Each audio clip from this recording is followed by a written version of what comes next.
कुलबेली में आपका स्वागत है। यहाँ आप सुनेंगे बाल कहानियाँ, इतिहास के रोमांचक किस्से और संस्कृति से जुड़ी कुछ मजेदार बातें। मैं हूँ आपका होस्ट अभिषेक। आज के एपिसोड में मैं लेकर आया हूँ पंचतंत्र की एक शिक्षाप्रद कहानी जिसका नाम है चालाक खरगोश और शेर। किसी घने जंगल में एक बहुत बड़ा शेर रहता था। वह रोज शिकार पर निकलता और एक दो नहीं कई कई जानवरों को मार डालता था। जंगल के जानवर डरने लगे कि अगर शेर इसी तरह शिकार करता रहा तो एक दिन ऐसा आएगा कि जंगल में कोई जानवर ही नहीं बचेगा। एक दिन जंगल के सारे जानवर इकट्ठा हुए और इस पर विचार करने लगे। अंत में उन्होंने तय किया कि वे सब शेर के पास जाकर उनसे इस बारे में बात करें। दूसरे दिन जानवरों का एक दल शेर के पास पहुंचा। उनको अपनी ओर आता देख शेर घबरा गया और उसने गरज कर पूछा, क्या बात है, तुम सब यहाँ क्यों आए हो?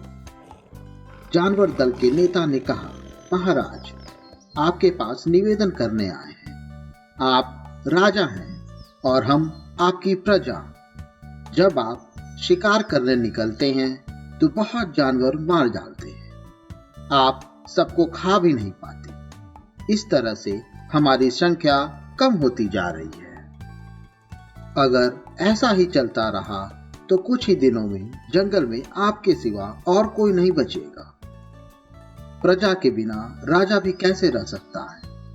यदि हम सब मर गए तो आप भी राजा नहीं रहेंगे। हम चाहते हैं कि आप सदा हमारे राजा बने रहें। आपसे हमारी विनती है कि आप अपने घर पर ही रहें। हम हर रोज स्वयं आपके पास खाने के लिए एक जानवर को भेज दिया करें। इस तरह से राजा और प्रजा दोनों चैन से रह सकेंगे। शेर को लगा कि जानवरों की बात में सच्चाई है।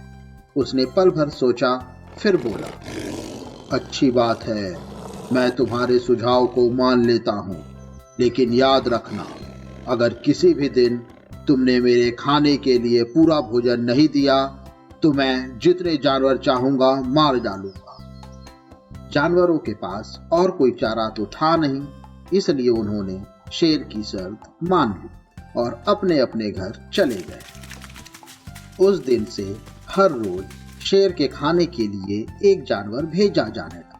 इसके लिए जंगल में रहने वाले सब जानवरों में से एक एक जानवर बारी बारी से चुना जाता था। कुछ दिन बाद खरगोशों की भी बारी आ गई। शेर के भोजन के लिए एक नन्हे से खरगोश को चुना गया। वह खरगोश जितना छोटा था उतना ही बुद्धिमान था।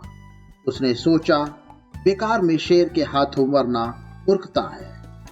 अपनी जान बचाने का कोई न कोई उपाय अवश्य करना चाहिए और हो सके तो कोई ऐसी तरकीब ढूंढनी चाहिए जिससे सभी को इस मुसीबत से सदा के लिए छुटकारा मिल जाए। आखिर उसने एक तरकीब सोची। खरगोश धीरे धीरे आराम से शेर के घर की तरफ चला। जब वह शेर के पास पहुंचा तो बहुत देर हो चुकी थी। भूख के मारे शेर का बुरा हाल हो रहा था। जब उसने सिर्फ एक छोटे से खरगोश को अपनी ओर आता देखा तो गुस्से से बौखला उठा। उसने तुझे भेजा है, एक तो तू छोटा सा है, दूसरे इतनी देर से आ रहे हो। जिन बेवकूफों ने तुम्हें भेजा है मैं उन सबको ठीक करूंगा। एक एक का काम तमाम न किया तो मेरा नाम भी शेर नहीं। नन्हे खरगोश ने आदर से जमीन तक झुककर कहा, महाराज, अगर आप कृपा करके मेरी बात सुन लें तो मुझे या और जानवरों को दोष नहीं देंगे। वे तो जानते थे कि एक छोटा सा खरगोश आपके भोजन के लिए पूरा नहीं पड़ेगा, इसलिए उन्होंने 6 खरगोश भेजे थे। लेकिन रास्ते में हमें एक और शेर मिल गया। उसने 5 खरगोशों को मारकर खा लिया। यह सुनते ही शेर दहाड़ कर बोला, कहा, दूसरा शेर कौन है वह? तुमने उसे कहाँ देखा? महाराज, वह तो बहुत ही बड़ा शेर है, खरगोश ने कहा। वह जमीन के अंदर बनी एक बड़ी गुफा में से निकला था। वह तो मुझे भी मारना चाहता था, पर मैंने उससे कहा, सरकार, आपको पता नहीं कि आपने क्या अंधेर कर दिया। हम सब अपने महाराज के भोजन के लिए जा रहे थे, लेकिन आपने उनका सारा खाना खा लिया। हमारे महाराज ऐसी बातें सहन नहीं करेंगे, वे जरूर यहाँ आकर आपको मार डालेंगे। इस पर उसने पूछा, कौन है तुम्हारा राजा? मैंने जवाब दिया, हमारा राजा जंगल का सबसे बड़ा शेर है। महाराज मेरे ऐसे कहते ही वह गुस्से से लाल पीला होकर बोला, बेवकूफ, इस जंगल का राजा सिर्फ मैं हूँ। यहाँ सब जानवर मेरी प्रजा हैं। मैं उनके साथ जैसा चाहूँ वैसा कर सकता हूँ। जिस मूर्ख को तुम अपना राजा कहते हो, उस चोर को मेरे सामने हाजिर करो। मैं उसे बताऊंगा कि असली राजा कौन है। महाराज, इतना कहकर उस शेर ने आपको लिवाने के लिए मुझे यहाँ भेजा है। खरगोश की बात सुनकर शेर को बड़ा गुस्सा आया। वह बार बार गरजने लगा। उसकी भयानक गरज से सारा जंगल टहलने लगा। मुझे फौरन उस मूर्ख का पता बताओ, शेर ने दहाड़ कर कहा। जब तक मैं उसे जान से नहीं मार दूंगा, मुझे चैन नहीं मिले। बहुत अच्छा महाराज, खरगोश ने कहा, मौत ही उस दुष्ट की सजा है। अगर मैं और बड़ा और मजबूत होता तो मैं खुद ही उसके टुकड़े टुकड़े कर देता। चलो रास्ता दिखाओ, शेर ने कहा। फौरन बताओ किधर चलना है। इधर आइए महाराज, इधर। खरगोश रास्ता दिखाता हुआ शेर को एक कुएं के पास ले गया और बोला, महाराज, वह दुष्ट शेर जमीन के नीचे किले में रहता है। जरा सावधान रहिएगा। किले में छुपा दुश्मन खतरनाक होता है। मैं उससे निपट लूंगा। शेर ने कहा, तुम यह बताओ कि वह है कहाँ? पहले जब मैंने उसे देखा था तब तो वो यहीं बाहर खड़ा था। लगता है आपको आता देखकर वह किले में घुस गया है। आइए मैं आपको दिखा। खरगोश ने कुएं के नजदीक आकर शेर से अंदर झांकने के लिए कहा। शेर ने कुएं के अंदर झांका तो उसे कुएं के पानी में अपनी परछाई दिखाई दी। परछाई को देखकर शेर जोर से दहाड़ा।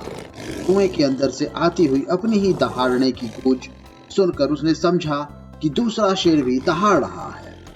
दुश्मन को तुरंत मार डालने के इरादे से वह फौरन कुएं में कूद पड़ा। कूदते ही पहले तो वह कुएं की दीवार से टकराया, फिर धड़ाम से पानी में गिर गया और डूबकर मर गया। इस तरह चतुराई से शेर से छुट्टी पाकर नन्हा खरगोश घर लौटा।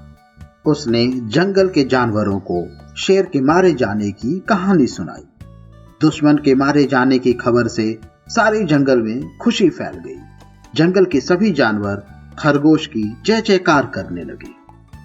दोस्तों, इस कहानी से हम लोगों को यह शिक्षा मिलती है कि अगर हम अपनी बुद्धि का प्रयोग करें तो बड़े से बड़े मुसीबत से भी हम लोग निकल आएंगे। मुझे उम्मीद है आपको ये कहानी पसंद आई होगी। ऐसी ही और कहानी सुनने के लिए हमारे चैनल को लाइक और सब्सक्राइब करें। इस कहानी को ज़्यादा से ज़्यादा शेयर करें। जल्द ही मिलते हैं एक और नई कहानी या किस्से के साथ। तब तक के लिए धन्यवाद।